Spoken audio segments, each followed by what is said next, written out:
WhatsApp, how to restore chat history. Once you're on WhatsApp, you want to click on the three dots in the top right. Now you want to go to settings. Now you want to click on chats. Now you want to scroll down and then click on chat backup. If you backed up your chat history with your Google account earlier, make sure you have it signed in.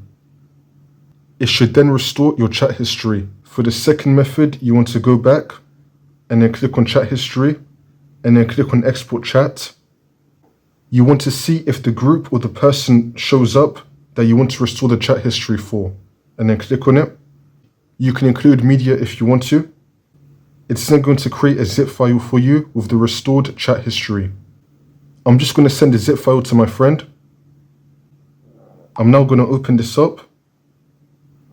Let me just extract this real quick. So I'm going to extract it. You want to open up the .txt file, which will show your chat history. I'm just going to open it with any web browser. It's now showing all the chat history. So try that.